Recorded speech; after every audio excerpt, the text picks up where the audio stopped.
Scarlet Briar. Where should I begin? No one at first knew why she began her reign of terror. Some say she peered into the very fabric of the universe and went insane. Her attacks began in the northeast and spread like fire. She formed uneasy alliances and controlled her minions through deception and brutality. She leveraged their technology to scan for currents of magical energy called ley lines. Each attack had a purpose, allowing her to collect data from across Tyria that would later be used to assault Lion's Arch.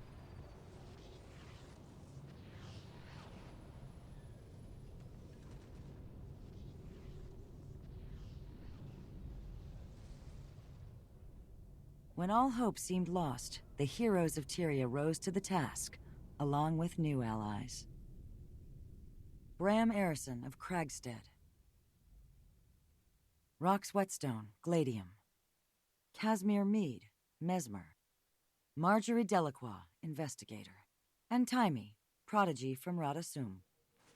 Led by the Pact Commander, they dismantled Scarlet's operations. But while they reclaimed the city at the Battle of Lion's Arch, they would later discover that she had completed her mission, even in death. Scarlet's machine struck the ley line deep beneath Sanctum Harbor, directing its magic far into the Maguma jungle, changing the course of history.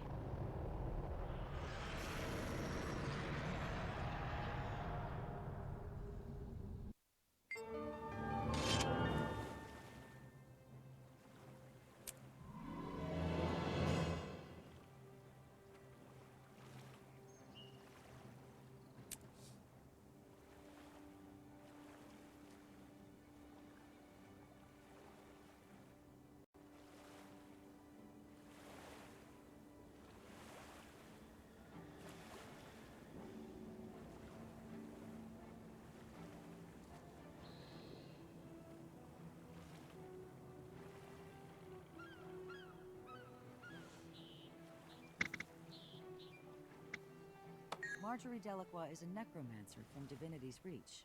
Until recently, she was a member of the Ministry Guard of Divinity's Reach, and was responsible for protecting various Crichton ministers and their staff.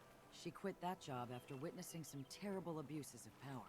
After she left the Guard, she went into business as an investigator for hire, taking on various cases that her clients needed handled, often with discretion. When Scarlet's Aetherblades assassinated Theo Ashford of the Captain's Council, Marjorie led the inquiry that led to the arrest of their leader, Captain Mai Trin.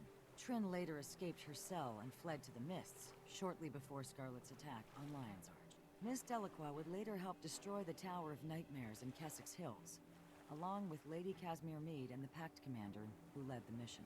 Through her connections as a Dermond Priory member, she obtained evidence samples left behind by Scarlet's forces. The Pact Commander, with Marjorie's help and that of Casimir and Vorp, predicted the attack on Lion's Arch. Despite their warnings to the Captain's Council, the city fell, but it was later reclaimed. Salutations. Lady Casimir Meade comes from noble stock, but her family has since fallen on hard times. Her gambling brother Kyle put the family deep into debt, forcing her father to liquidate their possessions. Despite his efforts to fix Kyle's mistakes and unable to pay his own bills, her father was thrown into prison, where he died. Casimir, now forced to work, found employment as an investigator with Marjorie Delacroix. Their combined efforts, with the Pact Commander's help, led to the solving of Theo Ashford's murder during Dragon Bash. Casimir was instrumental in uncloaking the Nightmare Tower, as well as in other battles during Scarlet's campaign. She distracted Scarlet in the final battle on the Breachmaker, giving the Pact Commander a chance to deal the death blow. To be alive. So much history in the making. Rox is a Gladium. She lost her entire warband in a mining explosion. Since then, she performed tasks for Ritlock Brimstone, the Blood Legion Tribune, in an effort to join his Stone Warband. She crossed paths with Bram at the Molten Alliance facility. Together, under the leadership of the Pact Commander, they infiltrated the weapons base, freed the prisoners, and destroyed that operation. Throughout Scarlet's campaign, Rox fought beside the Pact Commander, providing ranged support and healing the injured. She accompanied the strike team that led the assault on Scarlet's Breachmaker in Lion's Arch. When Bram broke his leg during the fight, Rox stayed behind to tend to him. She also revived Marjorie Delacroix, who was wounded by Scarlet's blast. In tending to her friends, she forfeited her opportunity to kill Scarlet, leaving the Pact Commander to do the honors. This was in direct conflict to her orders, and it ultimately led to her not gaining membership in the Stone Warband. It's a pleasure to see you. Bram Arison hails from Kragstead, a sizable homestead in Wayfarer foothills. He's the son of Aristogalcan and Borgia the Sunchaser. As a child, he never knew his mother. She and Borgia parted amicably so she could forge her legend with Destiny's Edge. Bram's father, a hero in his own right, agreed to raise Bram to adulthood. Unfortunately, that wasn't meant to be. Borgia died when his son was a young boy. In the care of friends, Bram grew into an impetuous teen. He has a reputation for being a bit impulsive, but his heart's in the right place, or so I'm told. When the Molten Alliance swept through Norn lands, Bram saw the violence firsthand. He sought help from the Char at the Black Citadel, but was turned away. Tribune Brimstone had no troops to spare, and he didn't believe the claims that Bram was the son of his guildmate. Undeterred, Bram approached Newt Whitebear in the hopes of gathering Norn to fight back the invaders. Again, he was denied, as the Sons of Svanir were perceived as the bigger threat to Holbrook. Bram ultimately teamed up with Rox Whetstone, a Char Gladian who had fought the Molten Alliance at Nolan Hatchery. Together, and with the aid of the Pact Commander, they infiltrated the Molten Alliance weapons facility and destroyed it from the inside. Bram was involved in a number of operations against Scarlet. He joined the Pact Commander in the final assault on the Breachmaker, but he broke his leg in the process.